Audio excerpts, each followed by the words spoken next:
Welcome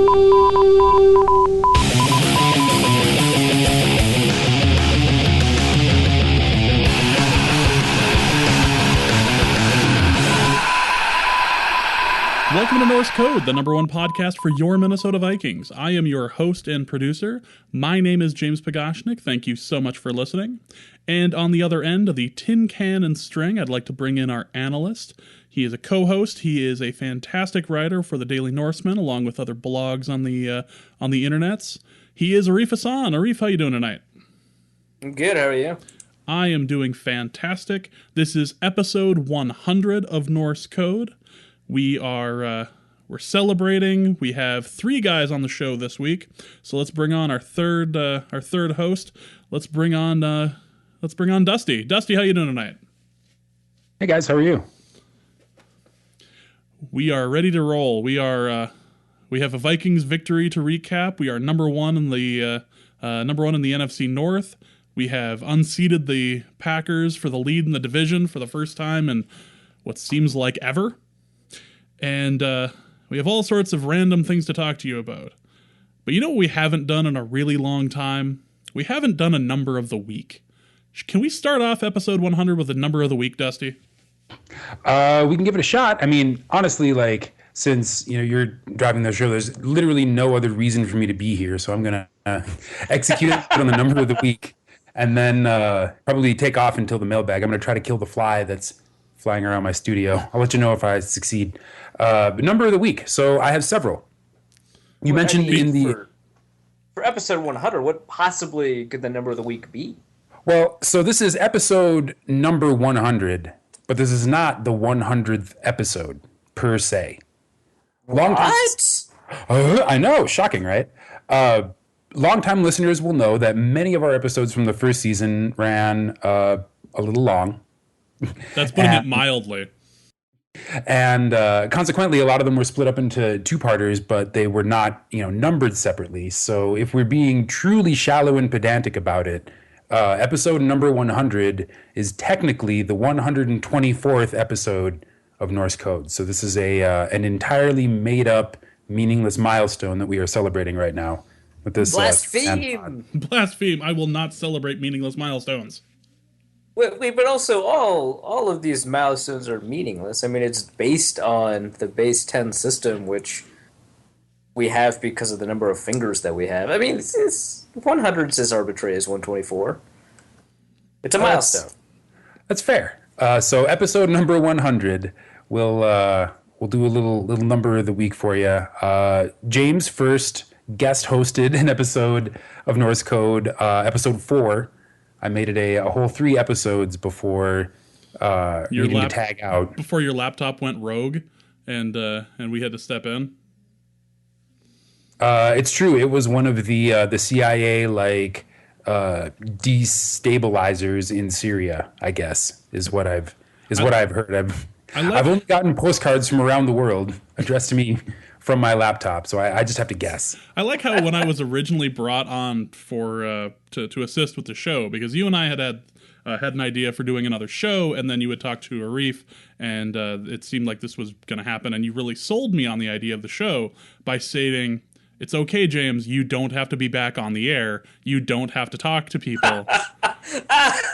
I know. I totally pitched it to James. I was like, this will be great. I know you've got a newborn. The reason we couldn't do States Rights Minute anymore was because, you just didn't have time to be on the air. And I was like, don't worry, James. We just need you to do a little bit of back-end editing stuff. 4 episodes later, he's hosting 8 episodes in a row. And now, in our 3rd season, we've finally gotten to the point where even though I'm on the show, James is still hosting. Yeah. So I was brought in under the guise of not being able to do a thing other than editing, which was totally fine with me, and now I'm stuck on here. I'm glad that the facade crumbled early for you, though. Well, episode 4, that's incredible. It reveals how transparent my scheme to be able to take credit for something where I did none of the work truly was. Who's hosted more episodes? I think this is a legitimate question. Do we know? I started to do a breakdown of it, and it was getting ugly. The numbers just... It's getting ugly? Yeah. Well, no, it depends on how you count the 2-part episodes. Because if you count the 2-part episodes, then I'm pretty sure it's me and it's not close. But if each of those episodes where we broke it into 2 parts counts as one, I think we're getting pretty close to 50-50. Yeah, it's about 50-50 thanks to the two parting. Like if you just count times recorded, then it's split pretty evenly 50-50. Which again, I was brought on for editing purposes only. So what the hell am I doing here? I was actually just so good at it. The fans love you. I was listening to I was actually listening to episode 4 the other day just because I was curious what it still sounded like, and Arif and I had the relationship or had the rapport of people who hadn't talked in over 20 years. Like that was shocking. Right? I know, right? Because that's exactly what it had been. Like you were a neighbor of mine way back when, and were really good friends with my brother. And yeah, we just got up and started running about the Vikings. So several episodes later, here we are, and we have inside jokes, and I still kind of hate Dusty for the fact I'm not just editing. You do not. Yeah, you do not hate to it. me. Not hate it. That is a lie. All right, fine. All right, numbers. So on Norse Code, we have had 21 different guests. Feels like there would have been more. And I was thinking that too, but no, 21. It's a pretty good roster. I'm pretty proud of the list of people we've had on the show. The person who has been on the show the most is Ethan Hammerman of Draft Mecca. He has been on the show 3 times, twice for World Cup shows and once for a Patriots show. Yeah, I was about to ask what the World Cup versus Patriots split was. It is that. Justice Mosqueda of Bleacher Report should be tied with 3 appearances, but as you correctly claimed on Twitter, Justice is Norse Code's least valuable player and manages to cause even more technical problems than already just normally exist in the creation of this show. And so one of his appearances is entirely missing, which is too bad because it was really good. But Justice Mosqueda comes in with 2 appearances, and so does Vincent Frank. Yeah, hey, they're both obviously amazing guests. I do want to say this about Justice Mosqueda, though. He really feels like Derrick Rose. Like when he's around and it's working, everything is amazing, and he could be an MVP candidate, but it's just the team breaks apart because of him, and because he's missing, because it might be because of the double vision. We don't know. Just can't really rely. The first guest we ever had on the show was on episode 10 in our first season. Justin Higdon of Draft Rounds was on the show, and I did that one, yeah. Wisely never came back. He's still a great Twitter follow, by the way. He is a great Twitter follow. Absolutely. All these guys are great Twitter follows. I won't bore you with the entire list, but we'll include it in the show notes or something so you can peruse it and get a good 20 Twitter follows if you desire. The most memorable taping for me was the one time that we had Dennis Esser from yes. Big Blue View on for episode 14, which was a 2-part episode. The first part of the episode was 1 hour and 34 minutes. The second part of the episode was 2 hours and 22 minutes. And those 2 episodes still do not include approximately 2 hours of recorded material that I had to sift through in a single session that went for 6 hours one night. That was incredible. It was something to behold. I learned a little something about effective hosting that day. I still have not really implemented that much, as evidenced by our 2.5-hour episode last week with Joe McAtee of Turf Show Times. Actually, 2 weeks ago with Joe McAtee, who we would love to add to the repeat offender club.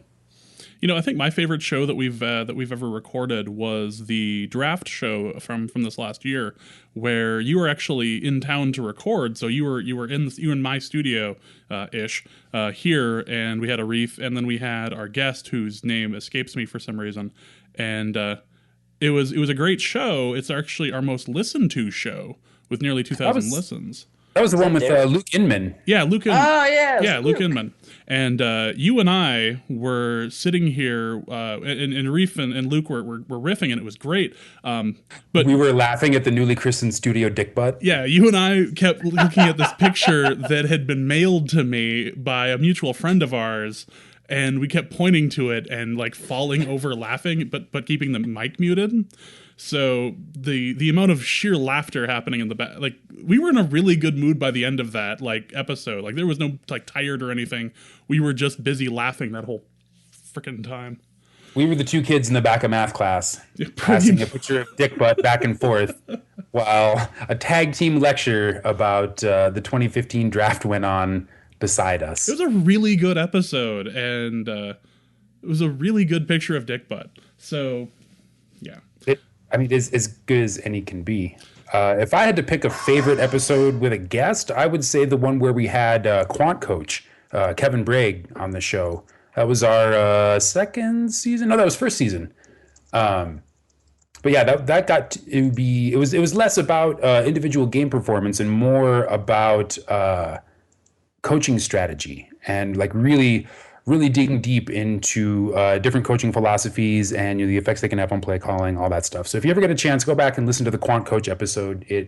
I think it stands the test of time as one that we can go back and listen to, and it won't be influenced by the events of the week previous or the week post. Arif, do you have a particular favorite guest appearance that we have not already mentioned? If I can totally put you on the spot and make you choose one of your many football friends over all others. Well, you did mention a couple that were really great. Obviously, Mosqueda's always been great. That's why we've had him on the show a couple of times. Ethan's been great. If we only had Darren Page once, then was that for a World Cup appearance? Yes. That seems wrong. Oh my gosh. Okay, so we need to have Darren Page on to talk about the team that he follows, because he's a great Twitter follow. And he's super smart and he knows a lot about stuff. So that was like fun. I wouldn't necessarily call any of those, I wouldn't call any of the World Cup shows my top favorites. The Esther one stands out to me. I'm pretty proud of the Klinsmann versus Korea segment that I posted to you guys. Great. That was pretty fun. And Ethan slayed it in his predictions. I mean, I think he called out Costa Rica as the dark horse. That was pretty phenomenal. You heard it here first. Yeah, I think I'm trying to think. I don't know if it's a favorite, but I'm going to pick this one because it's definitely a recent favorite. Benjamin Albright was really good in our Denver preview not too long ago. He was a fantastic guest. I mean, he does radio, so it makes a lot of sense that he was able to do really well on the podcast. But he was fantastic to have on in that show. I think my favorite guest so far, if I have to pick one, I think my favorite guest so far is Justice. Although I think I would be more confident in picking him if he didn't constantly ruin the show. If there was not one completely lost episode that featured him, I would agree with you. Yeah, and also, I mean, that show with McAtee from the Rams, I think that's up there too. So it's true. That one was overshadowed by technical nonsense, as all of our best work is. But, right. I guess the biggest takeaway from all of this is, and CC Norseman mentioned it in a headline, an article he just wrote for a Daily Norseman. Mike Zimmer strongly believes that success is built on preparation, and yet, despite that fact, Norse Code remains the number one podcast for your Minnesota Vikings. Yeah. Well, I will say this. We are certainly not the most prepared Minnesota Vikings podcast out there. That's probably Andy. I think that's assuredly true. He puts way more. Well, it's a little different when it's only you on the show and, you have a guest on for maybe 20 or 30% of it. I mean, your preparation has to be on point because, unless you're just like a wizard at editing away all the parts where you're, looking stuff up on the internet. I mean, it's easier to do that if there's someone else who can talk for a minute. Yeah, Andy. Yeah, Jeez. Andy. Stop bragging. Before we say goodbye to you for a little bit, why don't you tell us a little bit about the Viking horns in case you missed it? In case you missed it last episode. Well, let's be clear. I was just kidding. I'm not going anywhere. I will continue to insert digressions and pointless questions into the recap. I am telling you that you're going to go to that damn corner and you're going to sit there until you realize what you've done. Don't tell me what to do. I may not be your real dad, but you will respect. Don't tell me what to do. Mm-hmm. So, Viking It's horns. all love here at Norse Code. So last week on the show, Arif mentioned homemade candy corn as a thing that exists and a thing that he enjoys eating much more than the hideous conglomeration of color and food grade wax that is commercial candy corn. It turns out when you make candy corn yourself, you can make it any color you want. And so during the show, we decided it would be a cool idea to make Vikings colored candy corn and call them Vikings horns. The response to the, bat signal for Vikings horns has been what's like a little bit less than overwhelming, not underwhelming and not whelming, but like somewhere between whelmed and overwhelmed. We've gotten a pretty good response. Sort of mid-grade whelm. Medium whelm. Medium whelm. Medium whelm.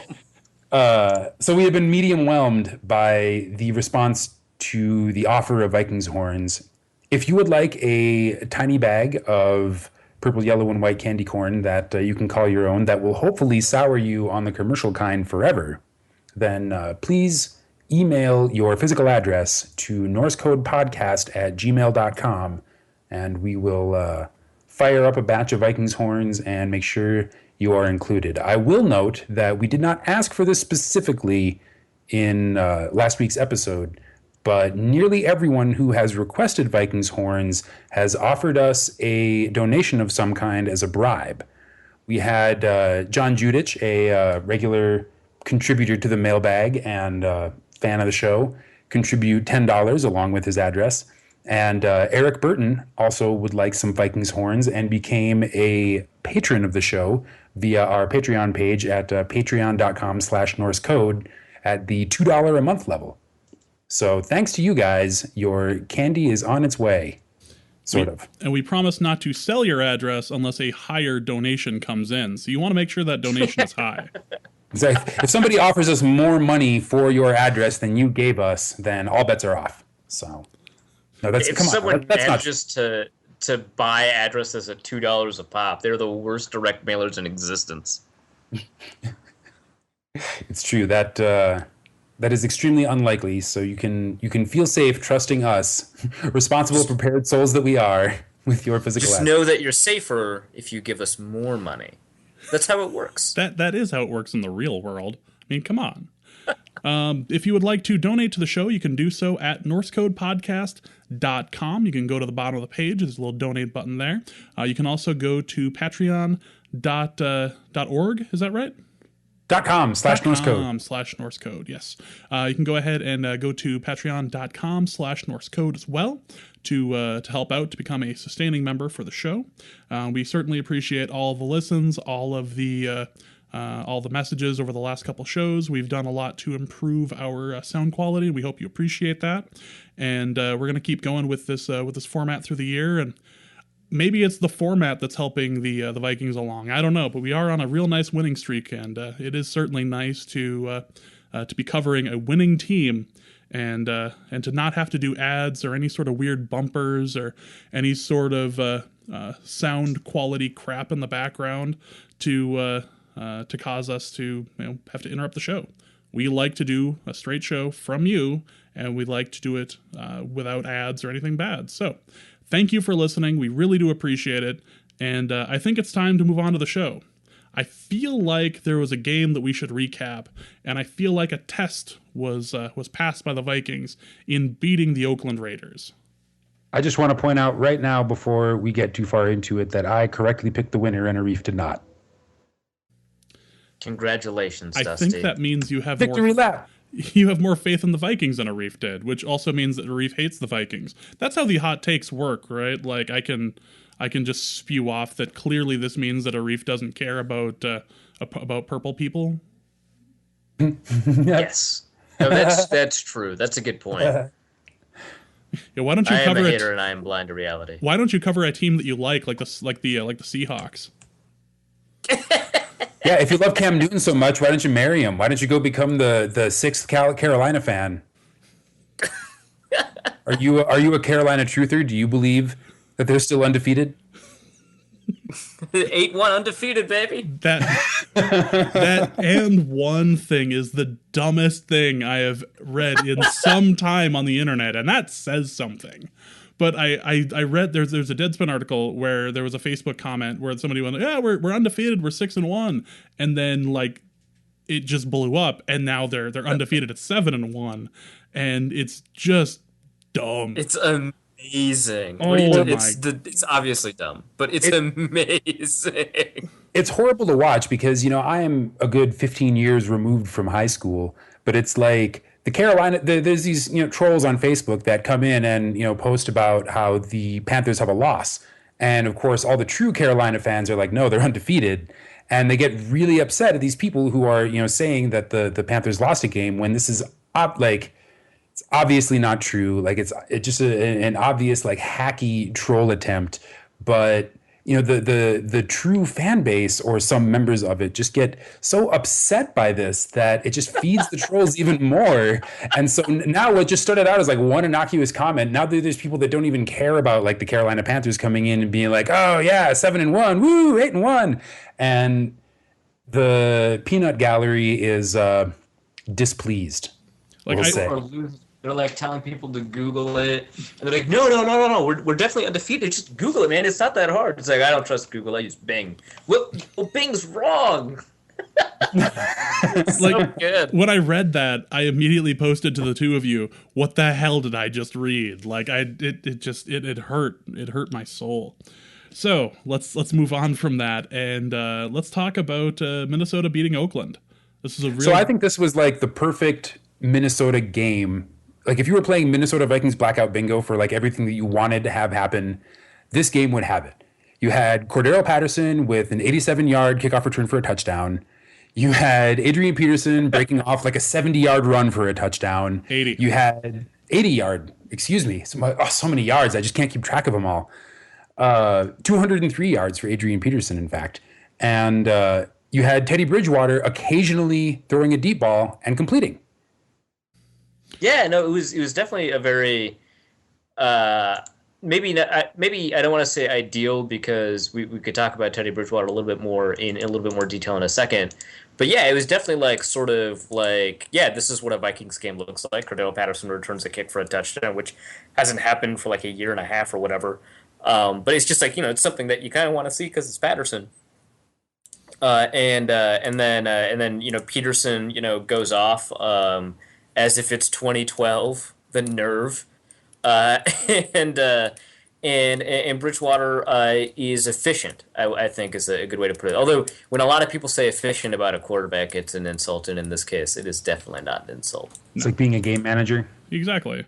Yeah. So it was kind of weird watching the All-22. It was real obvious that Oakland was just daring us to run. Like nearly the entire game was just daring us to run. And we did so very successfully. The team itself rushed for 264 yards. Adrian picked up 203 of those yards. But I think my favorite part of the game was the opening drive where it was just wide receiver run after wide receiver run. Like just it felt like they were trying to prove a point to Musgrave. Like this is how it's supposed to look like. And it was like, okay, Thielen's out there rushing. Oh, Diggs is out there rushing. Okay. Wait, that's Patterson on the field. What the hell is he doing? and I had said I had an external monologue there for a second as I was watching Patterson. Like, oh, Patterson's on the field. What the? Oh my God, he handed it off, and Patterson got a first down. That has not happened this year, has it? Like, it was crazy to watch that opening drive. Was there a particular reason why they were going with wide receivers as rushers to start it off, other than to throw them off and just annoy the defensive coordinator? Well, I think there's three reasons. I think the first is to widen the defense out a little bit, which generates more room for Adrian to run up the middle. I think the second is to slow down the pass rush for Teddy because they knew going into the game that they were going to take a lot of deep shots, despite the weather, which I think is maybe sort of a factor that we haven't talked about. Not just us, but I think sort of as a whole after the game, not many people talked about the weather.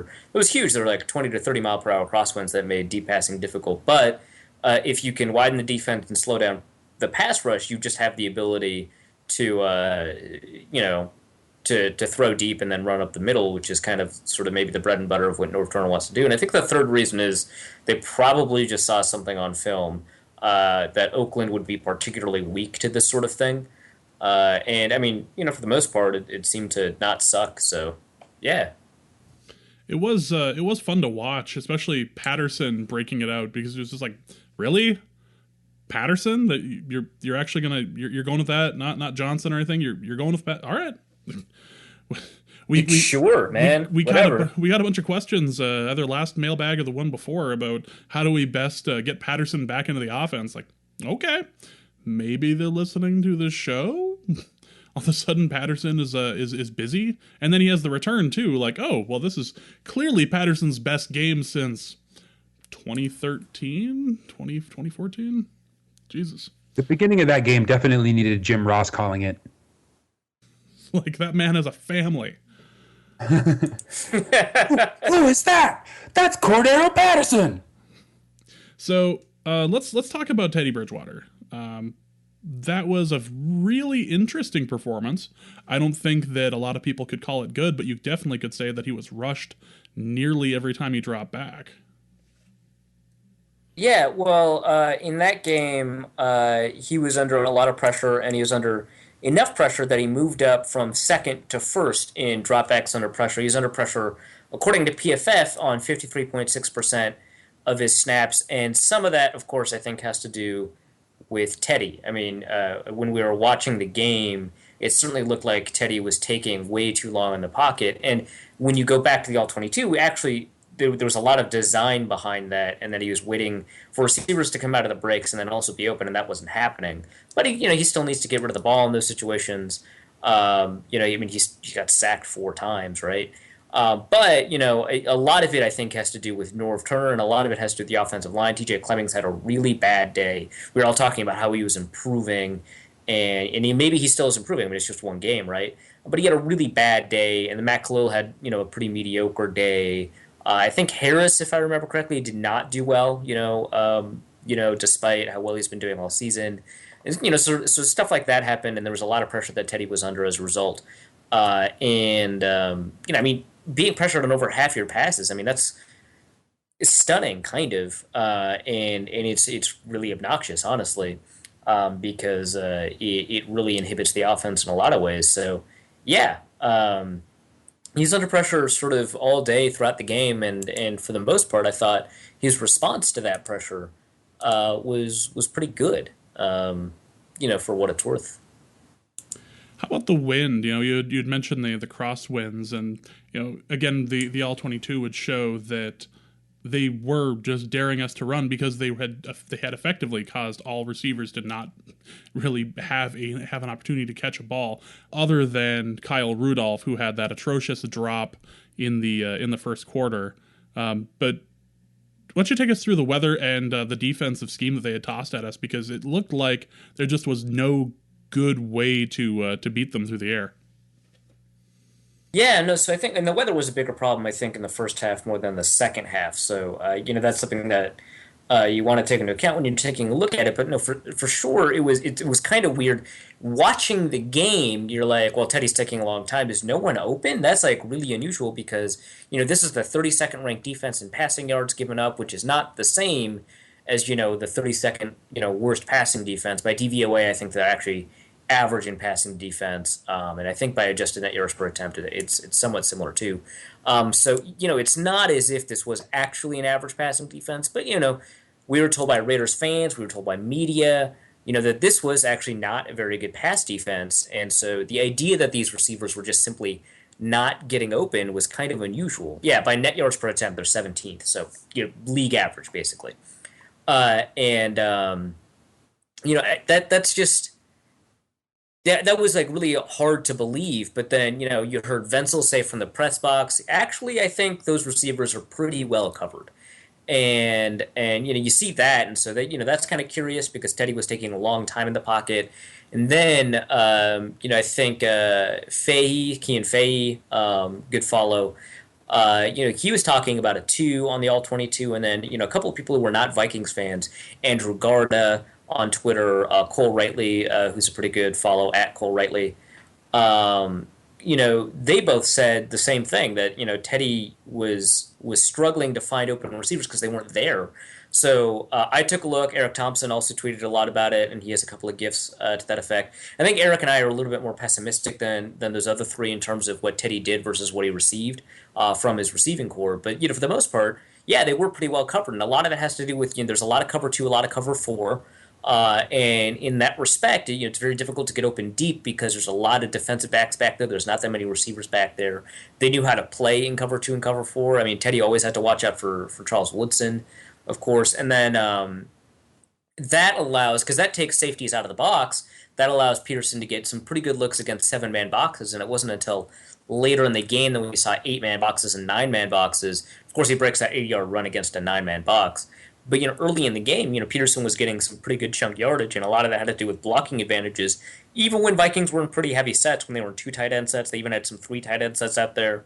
And the Raiders weren't really matching up inside the box, gap for gap, runner for runner, because they seem to want to protect through the air. And I don't really know why that is, given sort of Teddy's productivity this season, how often the Vikings are passing, who the offense is revolving around, and the weather.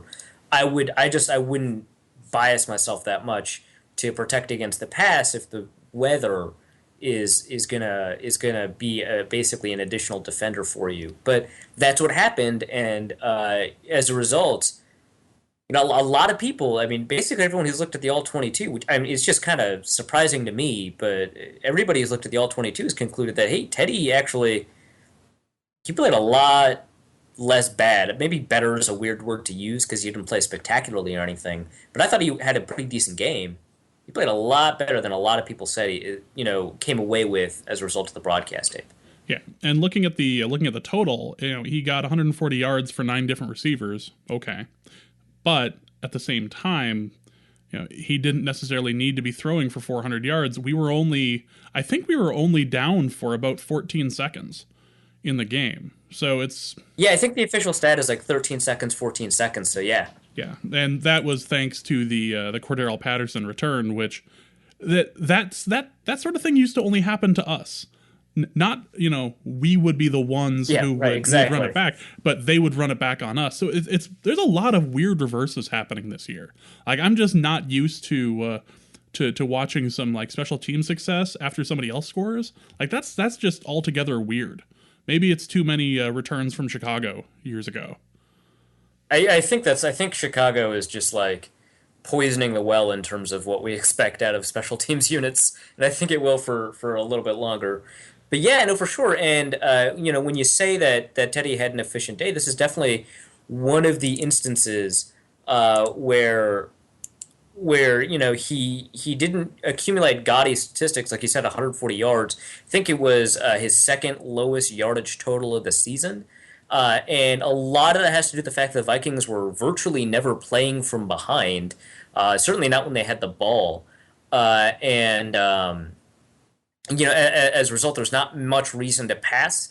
And, his passer rating in the game, it was 96.8. A lot of people don't think about that when you see a yardage total like 140, because we're used to, Christian Ponder throwing for 140 yards and his passer rating, would be 70, right? Or it would be 60.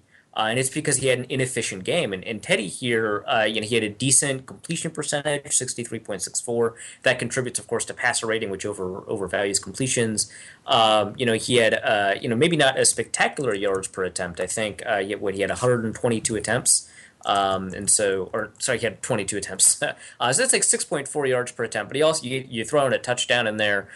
You could, if you were into it, adding another touchdown for the Rudolph drop. And he didn't threaten downfield all that much, and he didn't, excite by making big plays, but he kept the offense on schedule. He allowed the Vikings to keep the ball and he converted on third and long and on third and medium, which allowed the Vikings to continue to put up points and stuff like that. So, yeah, no, he had a statistically a much better day than I think a lot of people came away with. And for sure, on the film, it actually looked even better than what a lot of people came away with. Plus, I mean, 23 rushing yards. He cut out. It seemed like he's tried to cut out some of the dumb stuff in the last 2 weeks. Yeah, I think so, but it's like difficult to tell because in this game he seemed a little bit more tentative. A lot of people, including me, were like, "Hey, is that concussion affecting him?" In one of his sacks, it looked like he was a lot more tentative in that too. So it might be that he was playing more cautious and less about cutting out dumb stuff. Who knows? It'll be interesting to see how this evolves over the next couple of weeks against defenses that are opportunistic but kind of soft, like Green Bay. And some of the tougher defenses that are a little bit further ahead in the schedule. But yeah, I mean, yeah, his decision making was good but pretty cautious, and so I want to see if that's a result of timidness caused by a pretty violent game against St. Louis. If it's about him cutting out dumb stuff, like you said, because certainly he didn't really make any dumb plays. Or very many dumb plays, and so it feels like he cut out dumb stuff. But I want to see if that's sustainable, or if that's a product of maybe what looked at initially like overcautiousness, but I guess was really more like wisdom given the coverage he was seeing downfield, and there weren't that many receivers. That's another huge thing. There were not that many receivers running pass patterns. A lot of eligible receivers were into block, so you'd be in max protect with 7 blockers. That takes 2 receivers out, then you've only got 3 receivers. And that's a lot more difficult for a quarterback to find an open dude than when there's 5 receivers. So, I mean, that's another thing. Yeah. Anything on the O-line this week? He got Teddy was sacked 4 times, and was certainly rushed a hell of a lot more than that. Khalil, we had kind of like an average day. It's a little not as good as he could have been.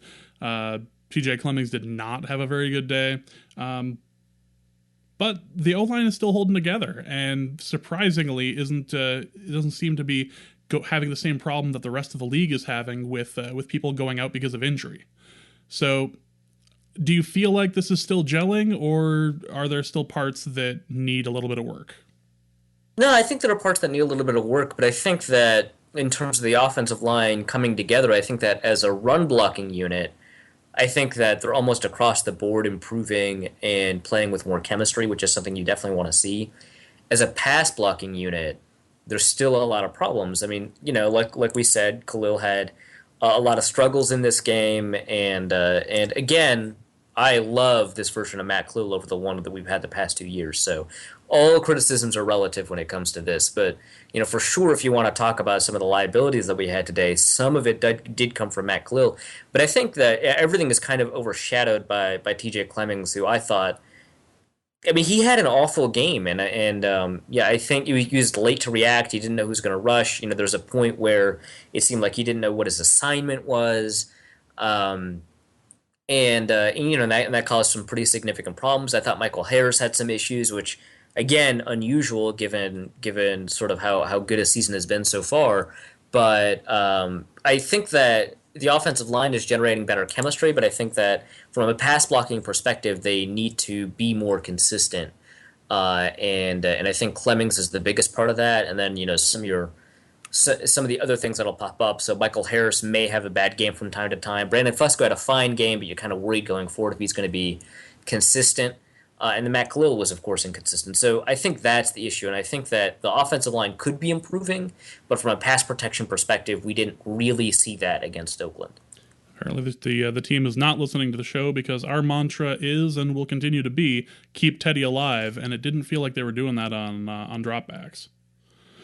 Let's talk about defense, and the first person we have to talk about is not Linval Joseph, is not Harrison Smith, but Terrence Newman, who grabs 2 picks, one of which in the end zone, and I think the most underrated play in that whole series was Terrence Newman grabbing the pick in the end zone and not running it out, just immediately going to his knee.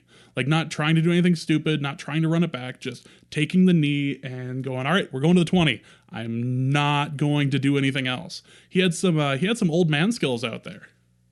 Yeah, no, for sure. And he so badly wanted to return it too. You could tell. Oh, he was But even it was, even after like he got back up, like he had you could just like look at him and go, he wanted that so yeah, badly. He he had saw the juices daylight. flowing. Yeah, no, and that makes, I mean, that makes sense. I mean, even at 37, you can only really play the game if you really want to play, and when you have that kind of opportunity, and of course that set up Adrian Peterson's 80-yard run. So really, we had all of those yards back. But yeah, no, that was really smart play, and it's interesting because I think earlier in the game he was having just a little bit of trouble with Michael Crabtree, but then he did a really good job bottling up Amari Cooper, who I think the Vikings overall did a phenomenal job against Amari Cooper. I think that there was one pass that he took, and that's Zendaya. We'll talk about him maybe a little bit later. But he had one pass that was really truly successful, and then the rest, I think they were either attempts that were bottled up for very minimal yardage or for no yardage. I thought Newman was a big part of that. He grabbed an interception off of an Amari Cooper target, and I believe he also got a pass deflection out of one of them. He did a really good job.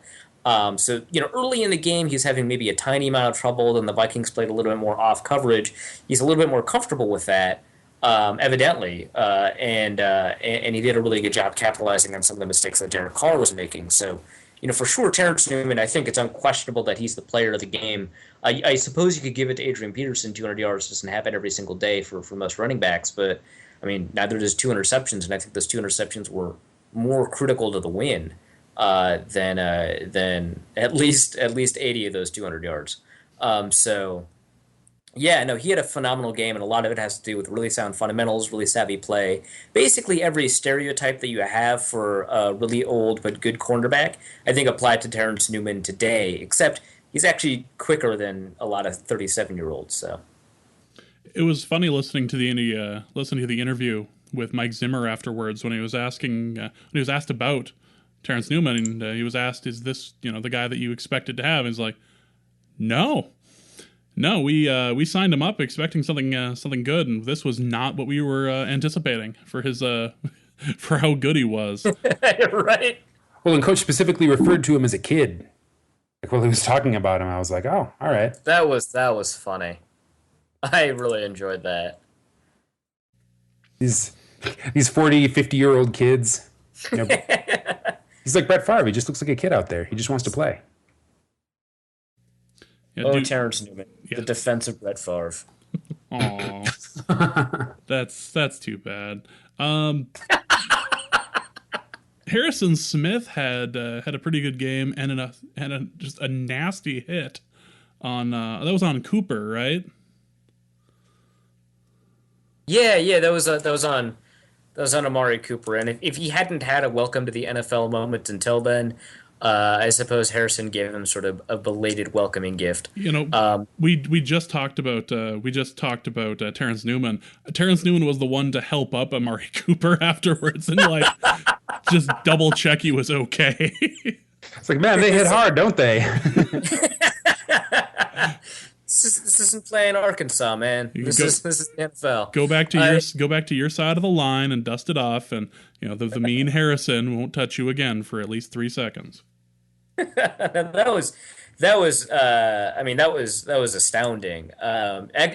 Literally the first word that came to my mind when I saw that hit, and it didn't make sense at the time, but it kind of does in retrospect, was the word authentic, because I mean, there's nothing sort of like that encapsulates an old school safety than just a clean, legal, hard hit that really makes the offense question their like will to live and meaning for playing football. Like it really, I think embodies a lot of exactly who Harrison Smith is, exactly what the Vikings want to be, and exactly how we envisioned football to be played before we saw the 2010, 2011, 2015 version of football, which not a bad product, but like sometimes it's like really exciting to see some of that stuff happen again. And Harrison Smith is like a harbinger of death when it comes to that. It's fantastic. So the word authentic.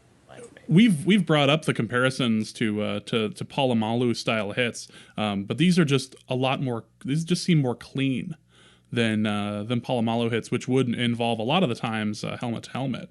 But I did like that the flag was thrown initially. It was a bang bang. You had to at least stop the play for a second. But I liked that the refs got together and realized that was not a helmet to helmet, but it was just one of those, like, you had to call it on the field just because. Like, it felt like that, but it was good that they talked it out, because man, that was that was just such a beautiful shot. But that was all shoulder, baby. There were a lot of really great tackles in this game. I particularly love the vine that has been circling the internet of Linval Joseph like consuming Derek Carr like a pelican would consume a fish. After he gets up with the ball, like he almost gets sacked, and then Linval Joseph just like swallows him up.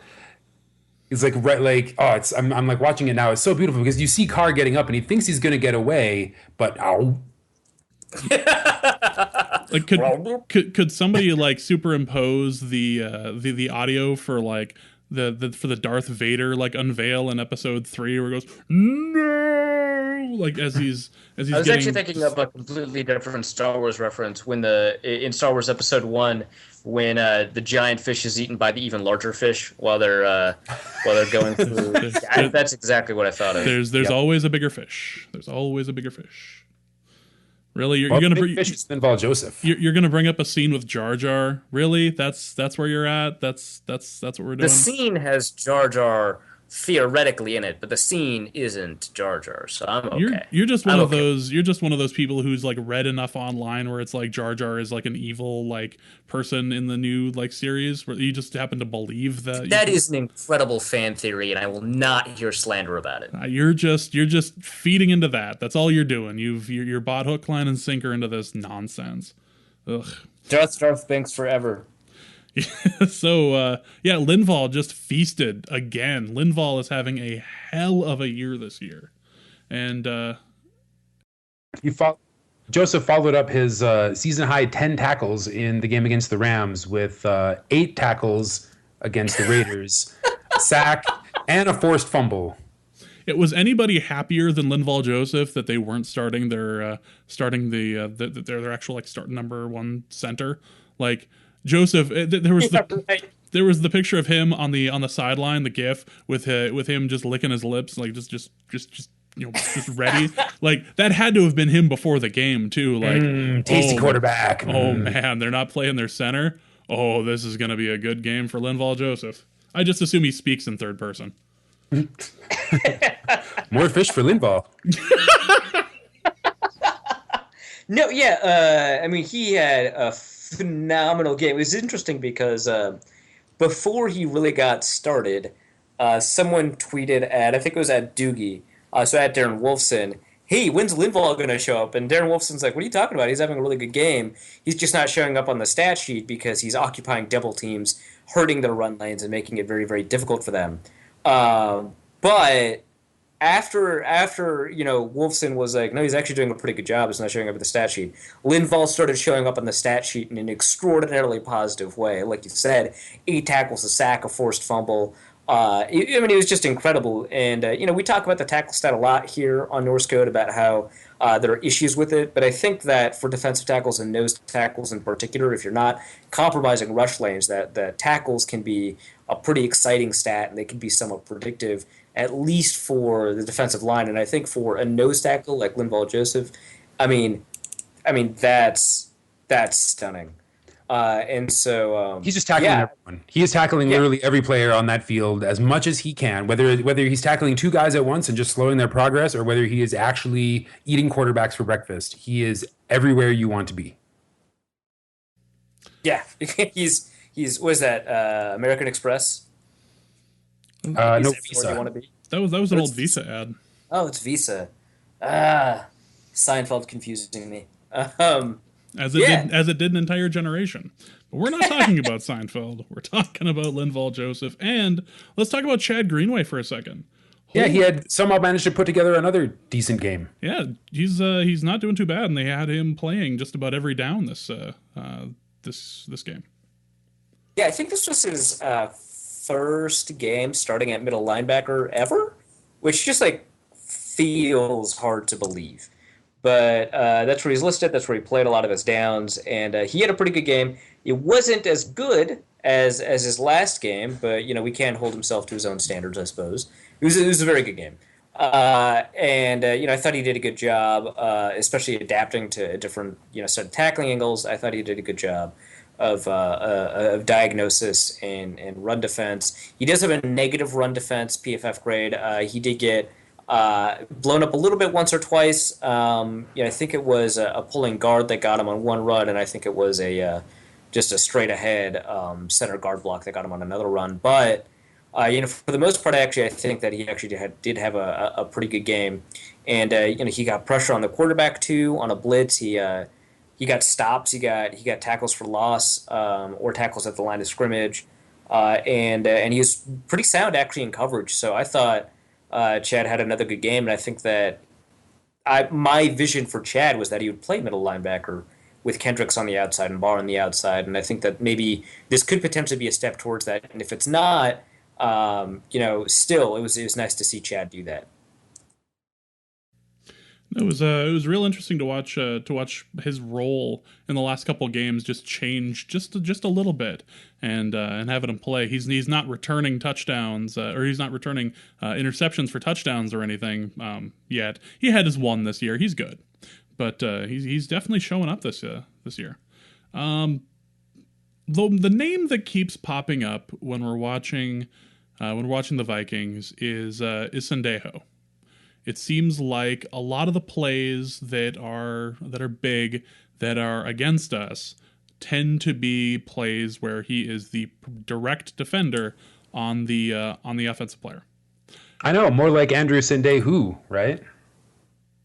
Please stop. No. That's like I'm not even editing that out. Like that's going to remain, and we're just gonna let that stink in the in the room for a little bit. I felt that horrible pregnant pause. I was just like, oh no, that one did not land. No, that your family should be ashamed for that.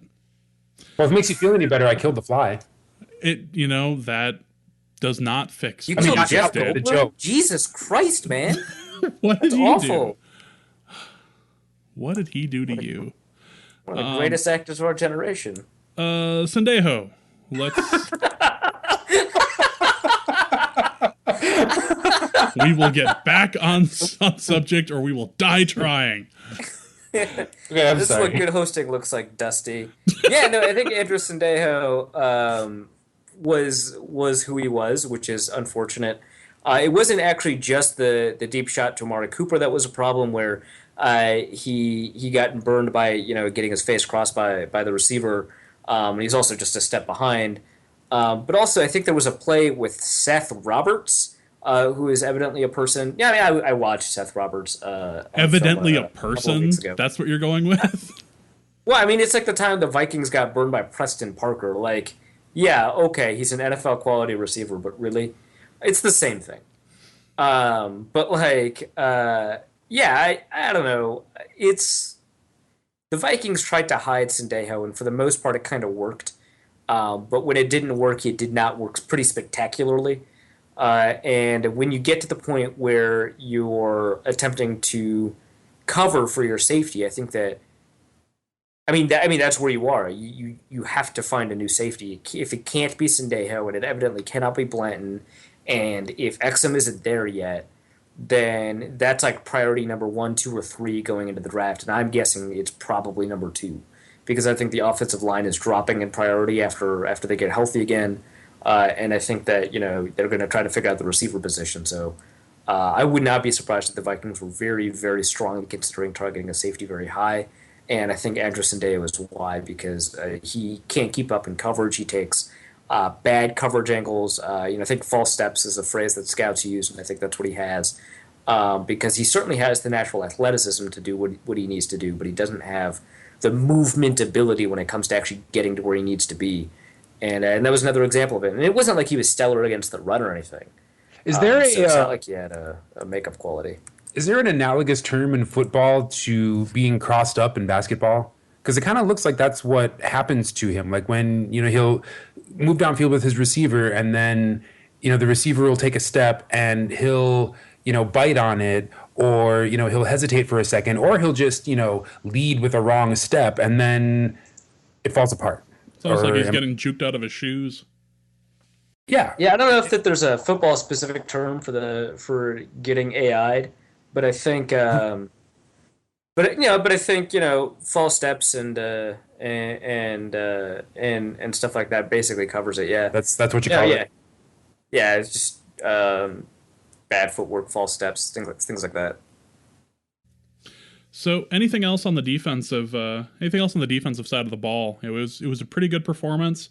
I never feared for a loss. Like, I don't think that there was a moment during that game where I was like, oh, well, we're in real trouble now. And if it really? was, not even when they scored twice in a row. I think the only time that it existed was for about 14 seconds. No, not even 14 seconds, because when he got that, he was gone. When Patterson got that, I think there was a spike of panic during that 14 seconds that made it seem longer, though. The commercial break between the touchdown and the bobbled kickoff. That's where that existed. So for that, like when he bobbled that kickoff, time stretched for me, and I began to panic. It had only existed in real life for a couple of seconds, but my brain was going through, oh crap, it's happening again. Screw everything. We're done. F this team. I can't believe this is happening. But like that was it. They're going to get field position, and then, and that took like a minute in my mind, and then it was like he picked it up and he scored. In real life, and it took no time at all, and the Vikings were just in control of the game. Yeah, it was like it never felt like they were going to get that close again, and part of that was because of the early interception. Really did feel like that. Yeah, part of that was due to the early interception of Carr, but then the late interception of Carr as well. Like this was a pretty good performance by the Vikings defense, which is back to second in the league for at least points allowed. But what a good spot to be in as far as our defense is concerned. There was a great article on, well, maybe not a great article, but there was an article on Silver and Black Pride, the Raiders SB Nation blog, kind of the Monday morning like hangover article about the Week 10 game. And the author writes about how every time it seemed like the Raiders were going to play the way that the Raiders know they can play, the Vikings took the wind out of their sails. And then they just started playing like a defeated team. And it was really great to see our defense doing that to other teams rather than other teams doing that to our defense. And then, our offense going out and playing deflated, and then seeing our defense go out and play tired. Yeah, and it's nice to be on the other end of it, because there's just been an inestimable amount of Vikings moments throughout the past 3-4 years where it felt the other way around, because we knew who the Vikings were as a team, we knew how they could win, and they just wouldn't do it. And there were moments throughout all of these games where they were getting close to playing the kind of football that they knew that they were good at, and they wouldn't do it, and then the other team would take the wind out of their sails. And sometimes they'd be some pretty awful teams, like Bad Cutler and or Denver Tebow. Right, exactly, right. Although I think Tebow is kind of in a category by itself for a lot of fans that year. But yeah, and it's weird being on the other side of it. It's weird being like quietly confident throughout the game that it's going to turn out, because it's an unusual feeling for me, and I think it's an unusual feeling for a lot of Vikings fans, because I didn't really know how to react to the win in the same way. Like, it was just like, yes, we're winning, and now we've won, and we're going to win, and this is a walk-off play for a win, and there's no reason to be punctuated in excitement, because there was no last-minute comeback, which the Vikings have been doing for the past 2 years, which is kind of stunning. And there was no dread of loss, and there was no, oh, it's starting, we're about to lose. There was never any of that, except the 3 seconds during the Patterson return. And I don't know, it's kind of cool. I want more of this. Maybe this is how Bill Belichick feels all the time. Maybe this is why he is the way he is, soporific. Just like... I heard he was like that in Cleveland when they were losing, so maybe not. Well, I mean, he knows he knew he was going to win, and it wasn't going to be like exciting for him when he did, because that's just what they do, is win. So, but so we are number one. We are number one in the North. We are number 3 in the NFC. it's a good feeling. And it's especially a good feeling because the Packers lost at home against the Lions for the first time since 1991. Arif, you had been born by then, but it wasn't like that far off, right? Yeah, well, I wasn't. I was not old enough to cognitively experience the Lions. No. I was 3, so yeah, you and Rodney Pete weren't on like a first name basis or anything, or you weren't even able to say Rodney Pete in a complete sentence. But that what an interesting stat. And did you my favorite part of that whole game, because we had it going in our apartment because the girlfriend is a big Packers fan, and it was fun to watch her panic for the entire game and just start swearing the whole time. But watching, there was even a moment in that game where it was like the exact same thing as the Patterson near fumble too, where it was just like, crap, it's all going away, and then it did not. You know, the best part of that whole game is the ending, where it was a shank, but it turns out that Detroit had one less player on the field than it was supposed to. Like that, that's amazing. Like, it wasn't blocked, it was shanked, and it was shanked with less people on the field than they were supposed to have. Like, I think it was 10 men on the defense instead of 11. Like, that is a Detroit way of just falling backwards.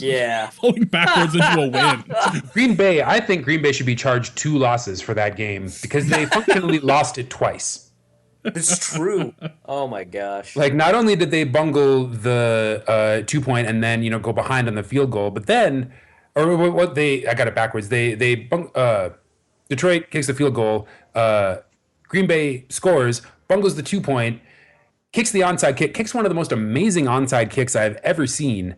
There's even a good story behind that too. Demarius Randall requested to be on the hands team because he wanted to make a big play. And that's exactly what happened. Oh, and the ball goes right through the hands of Calvin Hands Johnson. Right? And it wasn't like the ball was in the end zone. Like, this was he was in a place where he could catch it. Like, this wasn't like just a drop in the end zone like he's been doing. And this was that thing you guys were talking about. Like, the Packers get an opportunity gift wrapped for them to march down the field and score. Several, yeah. And they bungle it. They bungled it. They outlined the Lions on possibly the most Lions play of all time, which is to not have enough men on the field. That's just so incredible.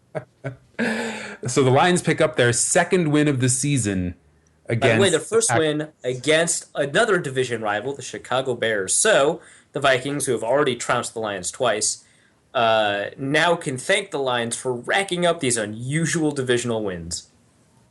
Well, if there's anything that Detroit can do, it's spoil. That's true. But that sounds so harsh. Shall we mailbag? Yes, we shall. We have a handful of good questions this week.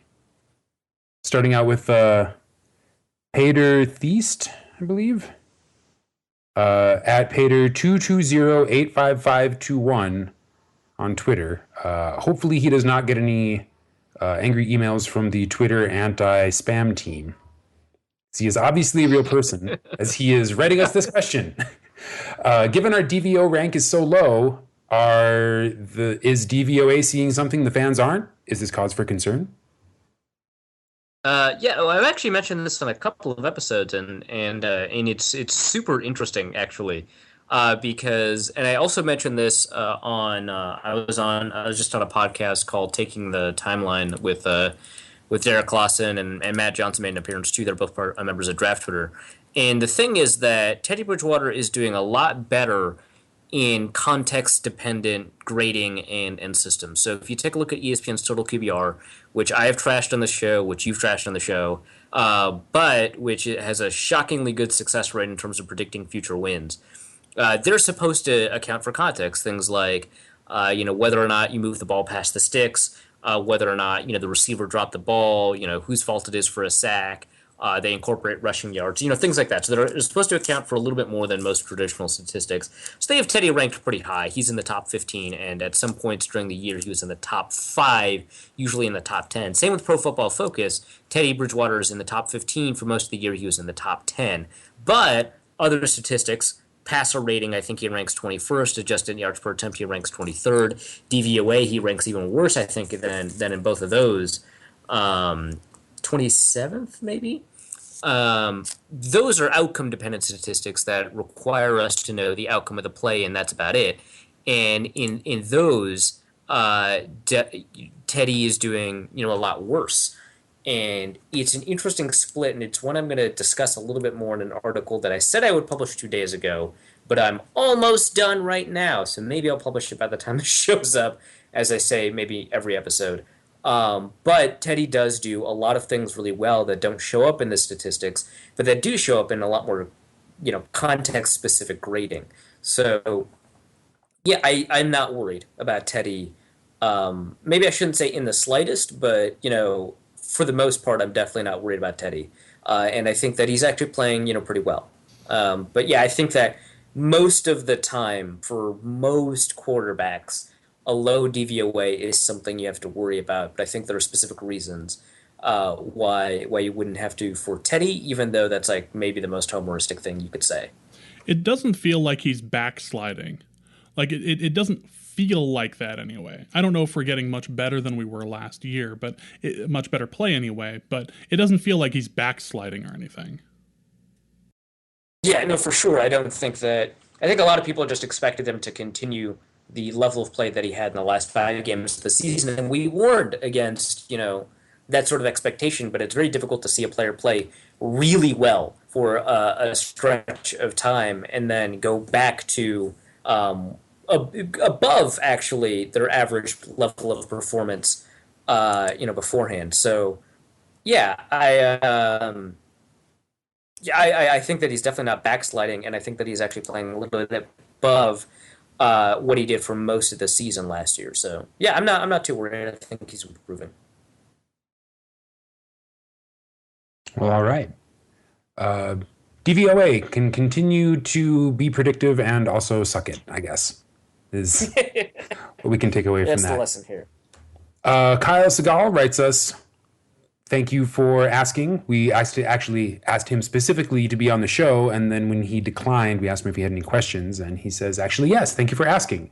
My question is this: why was the thyme mayo in today's cafeteria roast beef red? Oh. Wait. Like the mayo with the herb thyme was red? Yes. Wait, they serve thyme mayo with roast beef in jail? Is that where he's having the cafeteria? Is that what's happening? That might explain why it's red. That would probably explain why it's red, yeah, because jails don't necessarily have great food. So I assume that Kyle...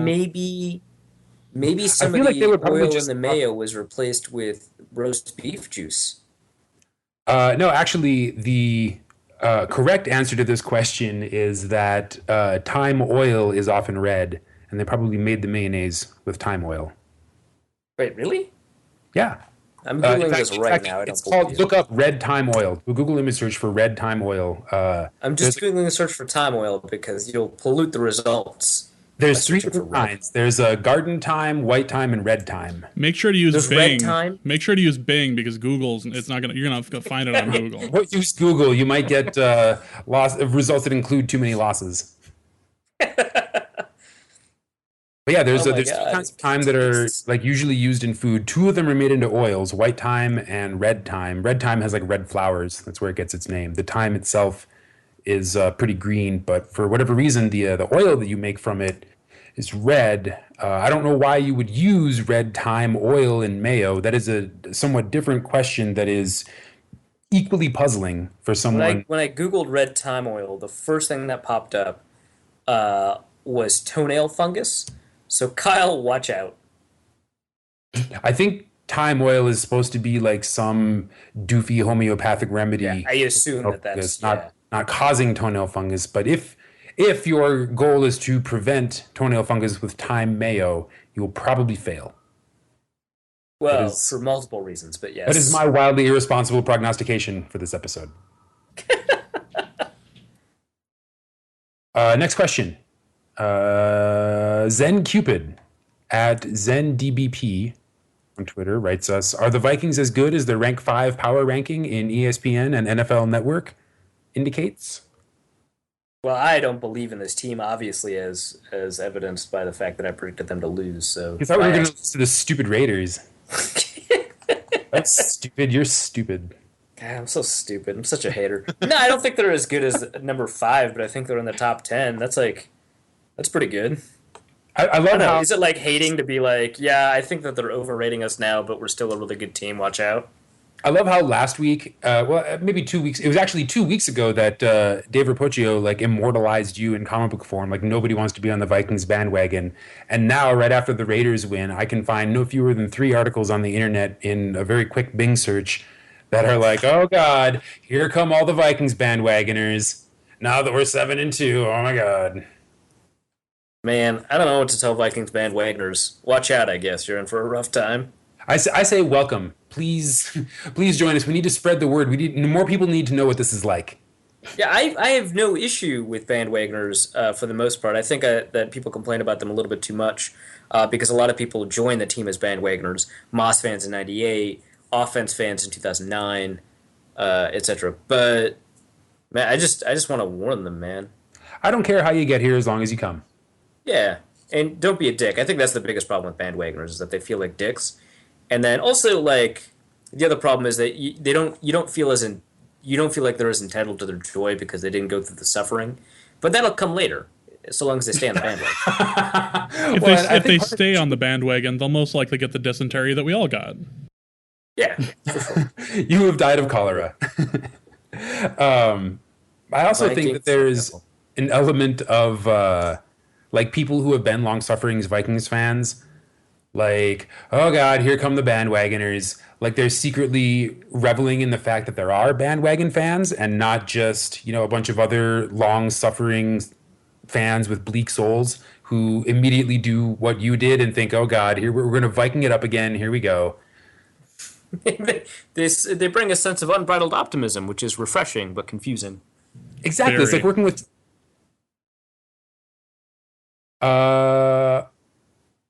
Second part of the question, thoughts on lengua or beef tongue. Beef tongue? I love beef tongue. Mostly I've had it in tacos, but it's so good. I haven't prepared it myself, so maybe there's like preparation pitfalls that, whatever place I eat it from avoids. But I mean, it's a pretty tough cut of meat, so I assume that you have to be very careful about skinning it and then soaking and marinating it. And probably slow cooking it, especially maybe with pressure. Those are my assumptions. I don't know for sure. But I think that those are relatively safe assumptions. But it tastes really good from the 2 places I've had it multiple times, including, I think, Taco Taxi here in the Twin Cities. I would concur with everything you just said. And yeah, you're correct. Braising is a preferred method, or pressure cooking or slow cooking. The 3 preferred methods, preferably with a little bit of like acid, something to kind of break down the toughness of the muscle, because the tongue is a pretty strong muscle. And have you ever seen just like a beef tongue, just like sitting in a deli case? Friggin' big. They're enormous. They're like forearm size. Like cows have large tongues, and if you cook them slowly, they are delicious, especially in tacos. So those are my thoughts on beef tongue. Who asked this? Zen Cupid. An educated soul. Lengua is a universal good. I think I saw what you did there if you think that you were doing something. Subtle reference. King of the North at Dustin Redding writes us, is Brian Robeson going to continue to wear his $5 gas station shades on the sidelines? Is he blocking out the sun or the haters? Well, at least they're not stunner shades. I've always made fun of Brian Robeson for looking like riffraff a little bit, and also they're both from the same state, so Texas. So as long as he doesn't like embrace the comparison and wear stunner shades, I think that he'll probably be okay. Besides, Brian Robeson loves simple stuff like fishing, hunting, and $5 shades. He's actually said too that the reason why he wears it is because of his sensitivity to certain sunlight, or so he looks like he's wearing the blue blockers. But according to him, they do have a purpose. I like my explanation. Yeah, well, your explanation can suck it. Well, I like my explanation the most that I offered by way of response on Twitter, which is that everything's bright when you're cool. Moving on. I am not wearing sunglasses, by the way. Christopher Wiley at the Dr. Wiley writes us, was Andrew Sandejo as absolutely horrid on the All-22 as he was when I was watching live? I believe we covered this during the show. James? Yes, he was. Moving on. This is a great mailbag. Everybody's including one real and one fake question. Christopher Wiley's other question, which Game of Thrones character would each of our illustrious hosts be? Oh, Arif has to be Littlefinger, right? Like, there's no argument against that. Oh, who the hell else would you be? Tyrion? No. No. You're Littlefinger. You're more scheming than that. Oh my god. These are the two answers everybody has, and I'm always get offended at the Littlefinger one. Although I don't really know why I'm offended. I just want to be Tyrion.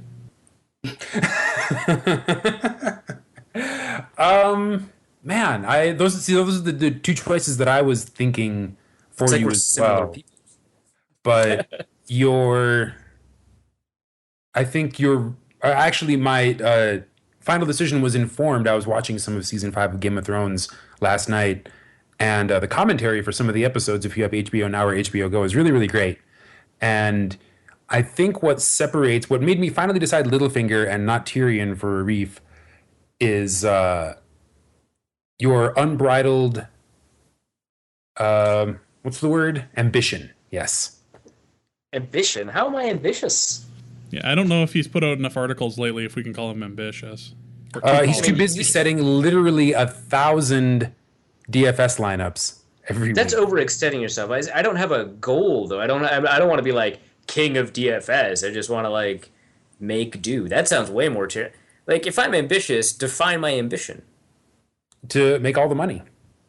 This is not really I don't really. I mean, obviously, I want $1 million, but that's not the reason I'm working. Well, let's put it another way. The Last Week Tonight show with John Oliver did a bit about DFS this week. It's a really good bit. It was a really good bit. We'll cover it more in the appropriate part of this week's show cycle. But one of the big takeaways from that is that about 1.5% of players make sustainable money, and I question the methodology used to arrive at this point, but we'll talk about that later. I think that you placing yourself in that 1.5% region frames you as having unbridled ambition. I don't think that's true. I think that's I think that's more optimism, and I think B, it's not like I'm looking for the status as a 1% DFS player. I just want to make enough money to live, man. How about this? Tyrion is much more of a defensive-minded person, whereas Littlefinger is much more of an offensive-minded person. And I feel like between the two, you'd end up being far more of an offensive-minded person as far as your own goals. Oh, wow. That's a really good way to put it. That's much better analysis. I think you are correct. I'll have to accept it, but I have reservations. Moving on. Who is Dusty? Ooh, that's... I want to say Dusty is Tyrion just because I've had enough drunken conversations with him that his drunken whoring would totally make sense. Like I've had enough. I can see Dusty getting knocked out right before a major battle that he was supposed to die in. Yeah, I can totally. Yeah, that makes sense. I have taken a cross-country Greyhound trip, which is the next worst thing to sailing across an ocean in a box. Were you also handing pieces of yourself out of a box? Is that too? No, but I may have had to poop in a bag. I'm keeping that in the show. We're keeping that in. Who's James? That's a tough one, actually. I'm going to suggest Varys, but No, you wish. I wish that were the case, but You are obviously Samuel Tarley. Oh no. Yeah, absolutely, and not just because he's a fat kid. I'm actually gonna take James's side on this. I could see him being Varys. Okay, but Samwell is just along for the ride, and then he finds himself thrust into situations of increasingly more danger and consequence, and whether it's And the through thing that centers him is his strong moral character. What about that reminds you of James? yeah.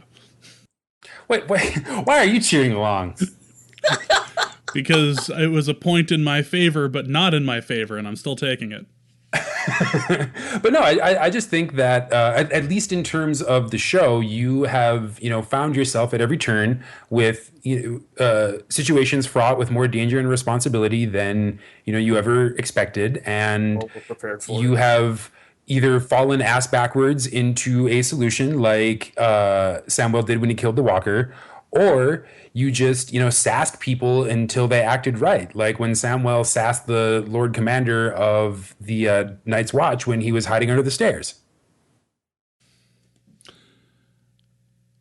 I still don't see it. No. Just because Samwell fell ass backwards into a thing and James has fallen ass backwards into things, like the time that he guided Miss America through the campus. It was Miss USA. She gets really upset if you confuse the two. Well, that's true. They're different corporate entities. I still see more of a Varys, not because I wouldn't say James is necessarily as cunning or as ruthless as Varys. As eunuch. Well, I mean, let's hope he does have a son. So fair enough. James, I think that categorically disqualifies him. I mean, he's probably not a eunuch. I get it, but now, let us be clear. But I'm just saying, James is willing to play the long game. James is totally willing to stab friends in the back. Yeah, that's true. Yeah, and I mean, again, Sam is defined by the fact that he doesn't really move from his morals, and he feels like genuine pain and loss when Gilly died, right? I just feel like James would be like, well, that sucks. Jesus, I'm gonna go fucking drink myself to death now, and that's a much more Varys response, I think. I never saw James as like as like a little bird, as like a conniving purveyor of information. Yeah, Varys isn't perfect either, but of the two, I would pick Varys. There's probably a better. I'm sure someone who knows all three of us would go, well, they're all three Littlefinger. Like, why is this even a conversation? Yeah, right. When we have arbitrary divisions, we have to choose one. Yes. So exactly, we can't all be Littlefinger, and frankly, none of us want to be Littlefinger. Are you serious with that mustache? Ugh. I can't look. See, Dusty and I are huge Wire fans. I assume Arif has watched it as well, but I can't watch that without thinking that I need to vote for Carcetti. I know, he's Tommy Carcetti. He's not Peter Baelish, or whatever his actual name is. Yes. Tommy Gunn at Tommy the Gun 13 writes us, the Vikings are doing well, but is the rest of the league more average than usual? How? What? No, that's an interesting question because it's about the talent differential of the league and whether or not it's a little bit more concentrated this year. I think more average is maybe a poor way to put it, but I think it feels like the league this year is maybe a little bit more top-heavy, and there's a bunch more in terms of mediocre teams and a couple of really good teams, although that feels less true now that the Packers have had that 3-game losing streak, and that I would not put the Vikings in that upper echelon with the Panthers and the Patriots, and despite that performance last night or the other night, the Bengals. So, it really does feel like there's not a bunch of teams that are in the nearly good tier, and there's a bunch of teams in the really friggin' good tier, and then there's a bunch of teams in the not quite good but almost there tier. I mean, Seattle has fallen into that tier. San Francisco for a while struggled to get up into that tier. I mean, if you go through, the divisions and the teams, it definitely seems like, I mean, the Steelers, I would argue, are goodish, but I mean, it's like kind of weird to try and give them credit for like the 3 or 4 games Big Ben was healthy for, and in one of those games he wasn't even good. The Ravens aren't good, so I mean, it's just like, yeah, I can kind of see it. It feels like more of the league is playing at a subpar level than you normally see, and that's because the wins and talent seem to be concentrated in a smaller area. Well, but go ahead. Quick thing on the Seahawks. Why are people surprised at their performance this year? Why is it any shock that the team who lost the Super Bowl doesn't end up making the playoffs or like limps in? Like, it's statistically that is what happens every year. Why is anyone really surprised at it? Well, one of the 2 Super Bowl teams is not necessarily the loser, but I think when you have a team that's been good for 3 years in a row, you tend to assume that team, which has almost all of its core players still there. I mean, they've got Bobby Wagner, KJ Wright, Richard Sherman. For a while, of course, they were missing Earl Thomas, not Earl Thomas, Cam Chancellor. They had Earl Thomas. They have Cam Chancellor back. They have Russell Wilson, Marshawn Lynch. I mean, the team's core is there. It's been good for 3 years. It's surprising, man. Just because they lose one game, the title friggin' game, doesn't mean that because most instances of a team that make it to the Super Bowl can miss the playoffs means that this one will. I mean, that includes teams like that Flacco Ravens team, the Kaepernick 49ers team, and the 2 Eli Manning Giants teams who were not good year to year to year. The Seahawks were good year to year to year, so it is legitimately surprising. I don't know. Well, but how much of this stuff is like because of high-profile injuries or contract issues? Like we talk about the Seahawks in particular. Marshawn Lynch has been there, and I'm using air quotes, but he's hardly seeing every snap. And the Seahawks definitely felt the lack of presence of Cam Chancellor in those first couple of games, and that set him off on the wrong foot to start out the season. I mean, look at the Steelers. They're barely hanging on because a foot-injured Ben Roethlisberger had to come in for Landry Jones, who developed a foot injury, subbing in for Ben Roethlisberger. That was a stunning game, by the way. Like, oh no, we injured Landry Jones. What fools we! I like to think that the people who accidentally started Roethlisberger, like they didn't change their lineups, are the happiest people on the planet. It's like, oh, I forgot to change out Roethlisberger. Crap, the game has started. Oh, hey, he threw for over 300. Okay, we're good. National Blind Squirrel Day. For sure. That showed up a lot, actually, in the winning DFS lineups this week. But, again, that's next week's show. Or tomorrow's show. Something to spring off of the more average question, like, how much of this is due to, like really bad quarterbacking from a lot of teams? Like, if you look at the AFC South, the Colts and the Texans are tied for the lead in the division at 4-5. If you look at the NFC East, the Giants are leading at 5-5. And the What are you trying to say about TJ Yates, man? That maybe he's not fine.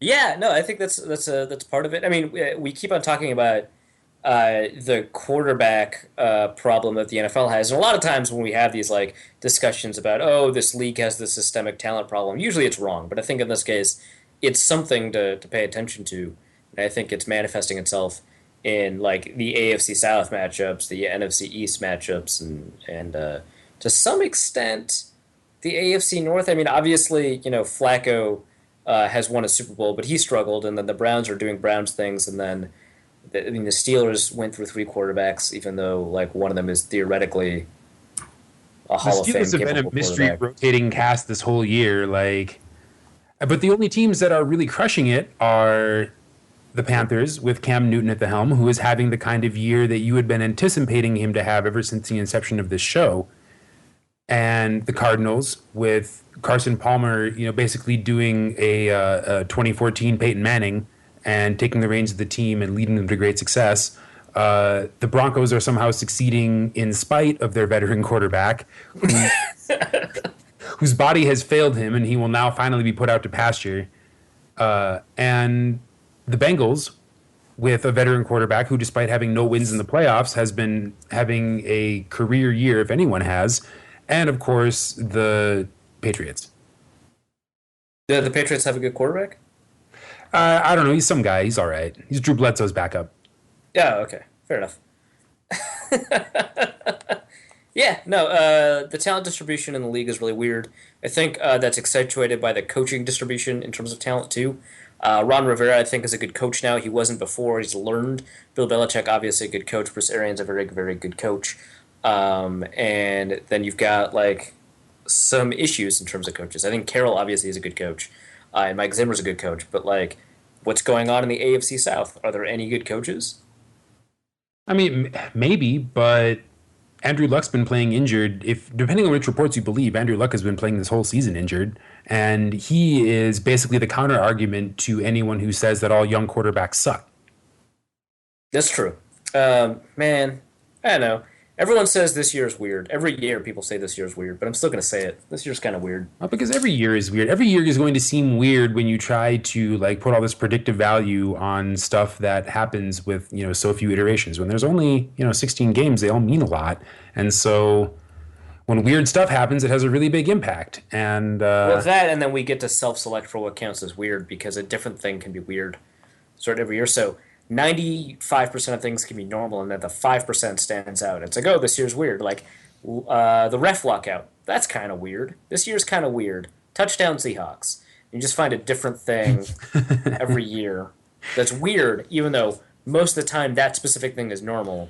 But this year it's weird, so it's a different thing every time. Maybe next year the NFL will come out with like a 300-page book on what is a catch. Oh, heaven help us. Tommy Gunn's follow-up question: as Wheaties are now out of vogue, what is the new breakfast of champions? Am I the only one of us that actually gets up at a quote-unquote reasonable hour in the morning? Like, do you two know what morning is? Well, you don't go to sleep, so I don't know if you would necessarily count, but I assume... I eat breakfast, man. Yeah, I eat traditional breakfast food, just at a slightly less traditional hour. It's closer to 11 or noon than it is 7 or 8 or 6 or whatever time normal people get. And I eat breakfast food at traditional hours, so screw you. I just don't wake up to it. Whoa. There's a lot of hate going on here. All right. I just hashtag breakfast defense. I just didn't know. I know my breakfast of champions is a quick Nutri-Grain bar as I'm like driving to work. Like, there's no way I can sit for even a second with all the crap I have to do in the morning with getting the kid out the door and making sure that I have, socks on and stuff. Like, no, it's Nutri-Grain bar or nothing. Well, I think the breakfast of champions thing is more a reference not to the thing that people commonly eat, but sort of an ideal breakfast. And I think, in modern America, that ideal breakfast definitively includes bacon. So I think the breakfast of champions now is bacon. You are projecting your own desires onto the desires of America. No, bacon has taken a place in pop culture. It's on a pedestal. I mean, like, what's more breakfast of champion-y than like the food that people ate more of because people learned it caused cancer? It doesn't cause cancer. Yeah, I know, but you know what I mean. That was a rare moment for me to Arif you. So yeah, you are technically correct, and that's the best kind of correct. But I think my point is the same, Dusty. Okay. So after all that, I'm going to mostly agree with you. I eat 2 breakfasts. I have my workday breakfast, like gym day workday breakfast, and my day off breakfast. Workday breakfast is granola with yogurt and fruit, and the flavors vary. Weekend breakfast, day off breakfast, is eggs, bacon, and toast. What's a day off? A day where nobody calls me if I'm late for something. Oh, I'm Wait, still so not. What, I'm still what's not a following. day on then? What? A day on is where if I am not at an appointed place by an appointed time, then I get a phone call within 5 minutes saying, "Hey, where are you?" Man, that's radical, man. I can't. Yeah, Screw that. I don't know about any of that. Like for example, I showed up to the show 20 minutes late, and I actually ended up being the first one here. Well, I mean, because you said it was going to be late, I I stopped. know I said I was going to be a little late, and prepping. everybody else kind of stopped caring, and that's fine. But I can't do that with my workaday job. Like I have to be there at the appointed time because there are there's a service to run. There's people that are actually like I mean I know you guys are like air quotes counting on me, but there's people that are like actually counting on me. So I have to be there. And so those are my work days. And that's when I don't spend, an hour making and eating breakfast and doing dishes. That's when it's 3 things in a bowl and then I eat it. And as far as like breakfasts go, it's hard to beat granola, yogurt, and fruit. I don't know about that. I do love granola. Yeah, all Arif does is just eat a giant pile of bacon. Like that's all he's trying to talk about. Man, I like eggs too.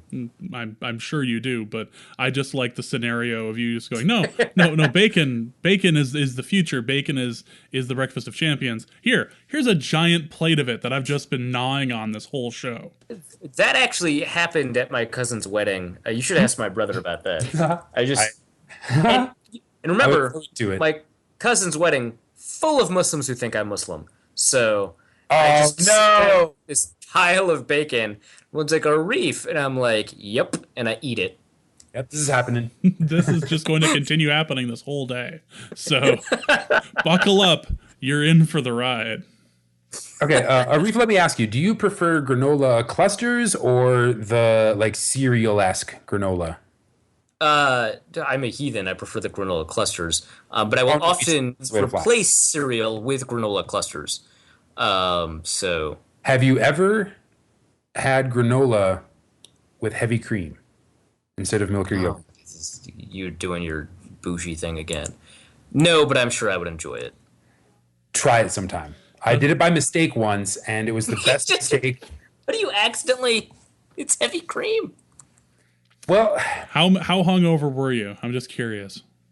So long story short, 1, very, and 2, when you live with a chef, you end up with like the quart containers of both milk and cream, and like the paper cartons. Like you actually go through like a quart of cream. They sell quart cream containers. Yeah. So I grabbed the wrong container, and I thought something was amiss. Like when I picked it up and was pouring it, I was like, this seems like it's moving really slow, but maybe it's just me. And you didn't think it's bad. You were just like, yeah, I'm pretty slow this morning. So this is happening. Slower. And then I put the spoon in my mouth, and like my eyes did that thing they do in anime where the pupils turn into spots. It was amazing. I strongly recommend it to anyone. Maybe not as like an everyday thing, but as like an occasional treat. Granola with heavy cream. I feel like what you really need to do is just trick your tongue into thinking that you're on acid, and the way that you do that is with heavy cream. Just sprinkle some acid over your granola. I guarantee you, it's that. Are there any other mailbag questions? That is the breakfast of champions. We have one left. Cheezel at UPHX. University of Phoenix Pyros, I guess. UPHX PYROS. Whatever. Cheezel writes us, what NFC playoff contenders do you think the Vikings match up best or worst against?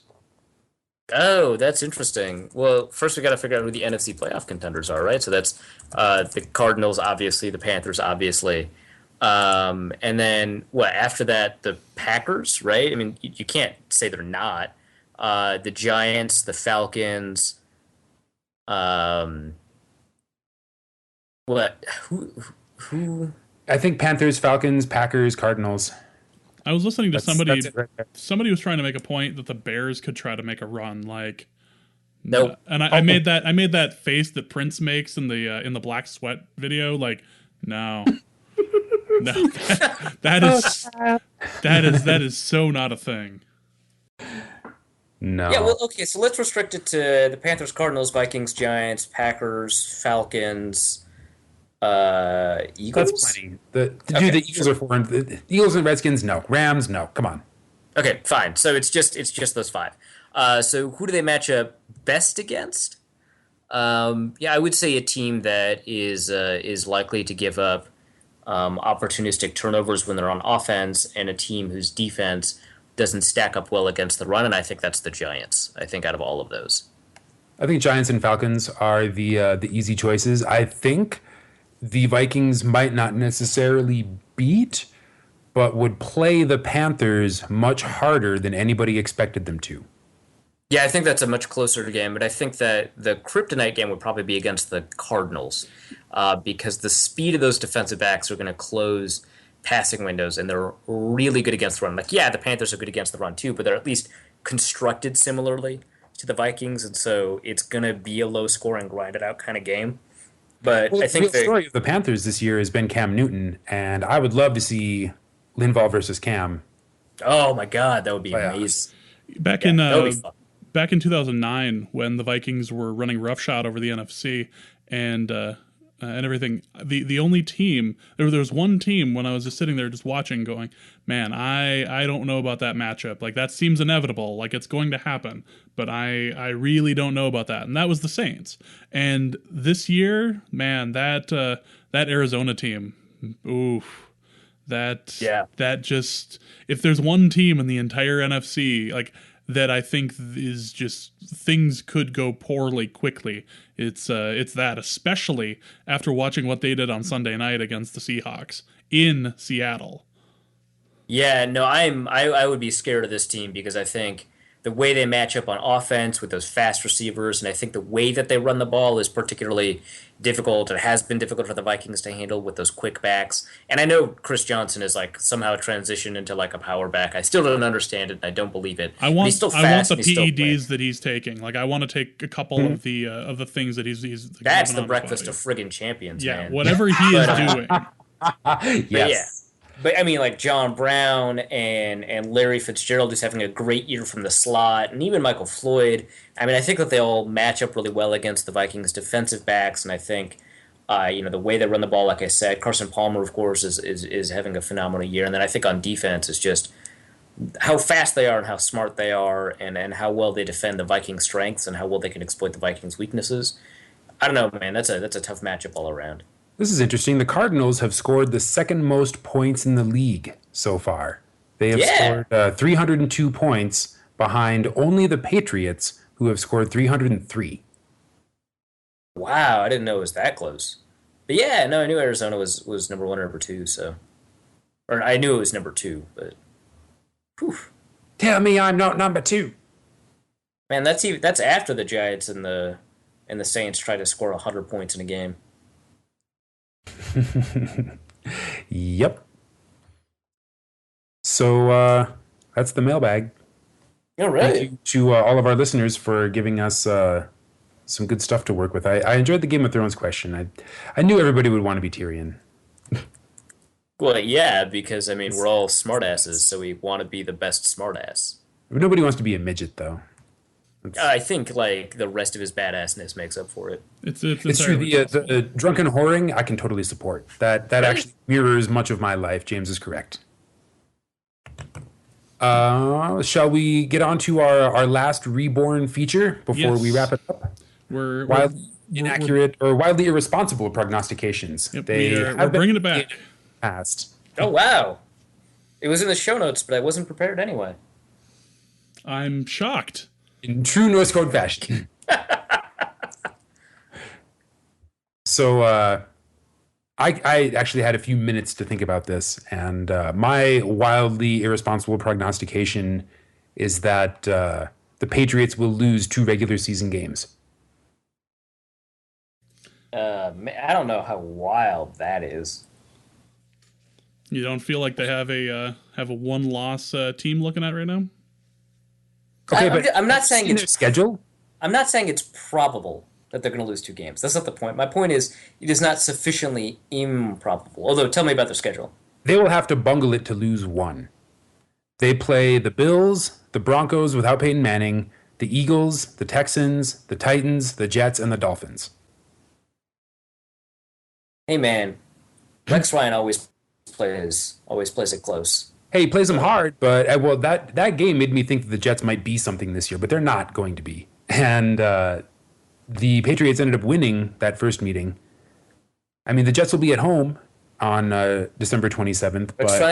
Rex Ryan is the Bills, Dusty. Oh, that's right. I was thinking like 2 years ago. Back. Yeah.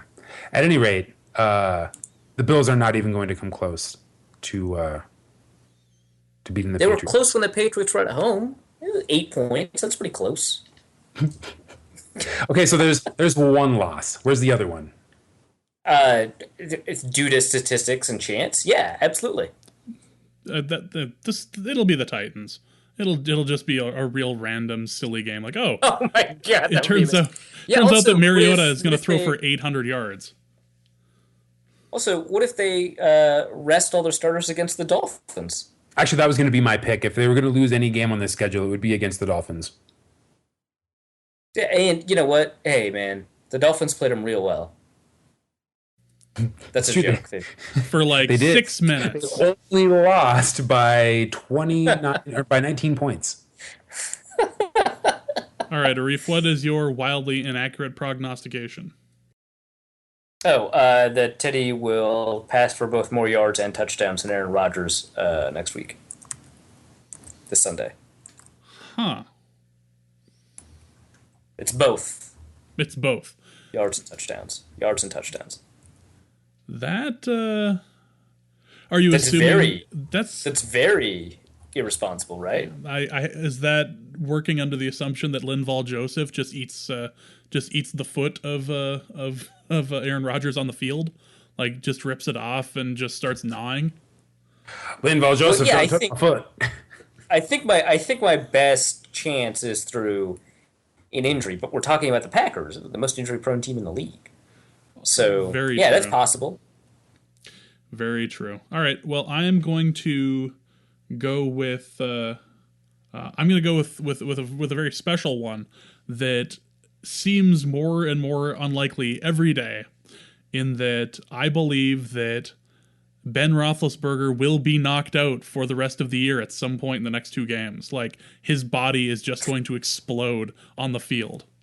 Like, he's not a Terminator. He can't just keep going like this. Something is going to...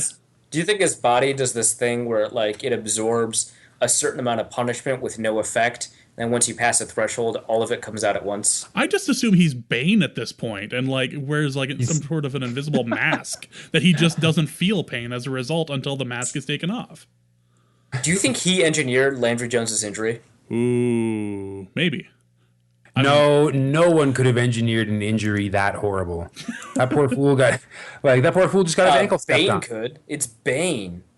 Let's be clear. There's a possibility. But yeah, like You're barely adopted foot injuries. I was born with them. Molded by them. I didn't walk without a walking boot until I was but a man. Then it meant nothing. Oh man! No, I think he gets knocked out at some point. Like, I don't know if his foot falls off in the middle of the middle of the stadium or something, but something has to knock him out. Like, at this point, he's like Jason Voorhees, or he just keeps coming back and coming back. He healed his injury with milk. That was his thing. Like, that was his explanation as to why he was nanobubbles in the milk. These are really good explanations for why you're going to be wrong. Yeah, so if compared him to Jason Voorhees and Bane, yeah, he's definitely going to get knocked out for the rest of the season. Like, what? No, I think you are unintentionally precise with your answer. I think the only thing that could stop Ben Roethlisberger is if he is actually physically knocked out on the field and fails concussion protocol.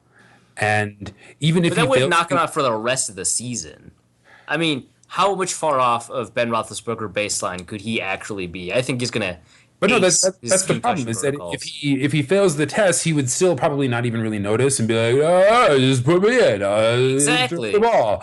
But the league will be like, "No, we can't." The lawyers and all this stuff. Like, I really feel like it will take something other than. There will have to be some sort of intervention on the league's behalf to keep Ben Roethlisberger off the football field. And does anyone remember when he dislocated his jaw on the field and then set it back in right before a play? Yep. That happened last year. And kept going. By the way, that was a terrible Ben Roethlisberger impression. I think that was a much better Bradshaw impression than it was a I was Roethlisberger. Going for doofy guy, but I guess anyway, this is very clearly an irresponsible prognostication, so of course it will be allowed. I just think it is shockingly less likely than mine. I actually think of the three, yours, Arif, is the least wild. It's irresponsible, but it's not. What? I argued too well for it. I mean, it just strikes me as more likely than the other two things. I mean, we saw Aaron Rodgers trying to throw the ball against the vaunted Lions defense, whatever that is. How many yards did he get against the Lions? Under 200, which is rare. And Teddy got. Teddy got Same. Yeah. Teddy ended up throwing for 140. Well, I mean, we played 2 games against the Lions, so we'll just choose the 316 yards. Oh, God. Teddy 316. So that was. Yeah. Did you hurt yourself with that Obviously. stretch? I'm just curious. obviously he's going to get more yards than Aaron Rodgers because in one of the 2 games against the Lions, he did get more yards than Aaron Rodgers. Oh man, I'm so set up. That is obviously true. That is sound logic. Good reasoning. You want to wrap us up, Dusty? Absolutely. This has been episode number 100, but not the 100th episode. That is a distinction with a difference of Norse Code. We would like to thank you all so much for listening and for enabling these 100 episodes and hopefully 100 more after this. You can check out the show's website, norsecodepodcast.com, whereupon you will find a little donate link at the bottom of the page. You can either give us money once via PayPal or go to our Patreon page and sign up to give us money every month, however much you like. We don't care. We'll take it all, although we would appreciate it if it was about $3.50. That's really all it would take. We've done the math, and that's all we really need for all of our listeners to contribute about $3.50, and then we can keep bringing you shows with increasingly better analysis, increasingly better sound quality, and perhaps slightly more preparation, which, frankly, at this point isn't hard. You can check out our Facebook page, facebook.com/Daily Norseman. We post all the episodes there and occasionally pictures and links from around the web. Daily Norseman is the blog that hosts Norse Code, our kind progenitors at dailynorseman.com. We love having them on as guests, and we rely on them for a lot of our information, and also a place for Arif to post the things that he writes. So be sure to check them out. The show's Twitter account is at Norse Code DN. It is managed by our intrepid producer, and I guess you're not even really an interim host anymore. You're just a host. I lost the interim thing a while ago. Apparently, it's just a thing now. I know, I'm sicker than Liz Taylor. It's really bad. You can find James's personal Twitter account at Big Mono. I am at Dusty O'Connell on Twitter. And the real reason you all listen to this show, Arif Hassan, can be found at Arif Hassan NFL. Be sure to check out the show notes to this episode. You can find those either on our website or the proper episode page on Daily Norseman. We will have a list of all of our guests and their Twitter handles, so you can rack up some Twitter followers in advance of Follow Friday. You can find Norse Code wherever all fine podcasts are aggregated like iTunes and Stitcher, and now Google Play Podcasts, as that feature is available to you. If any of you use Google Play Music, then you can find Norse Code there as well. Do you guys have any parting shots before we call it 100? An even hundo? An even 100. An even 124. That's an even number. It's good. Yeah, I suppose in theory. No parting shots. Just bullshitting like usual. That seems about right, actually. This is just bullshitting as usual. Excellent. Well, then, here's to another 100 iterations of bullshit. In the meantime, our formula is this. Keep Teddy alive. We'll see you this weekend. Norse Code is the official podcast of the Daily Norseman SB Nation blog and is produced with cooperation from Pompous Jerk Productions. Pompous Jerk Productions. Attitude with attitude. The opinions expressed in this podcast are solely those of their contributors and do not reflect official positions of the Minnesota Vikings, SB Nation, the Daily Norseman staff, or PJP. No information in this podcast should be construed as gambling advice. Please obey all local gaming laws. Our formula is this. We go out, we hit people in the mouth.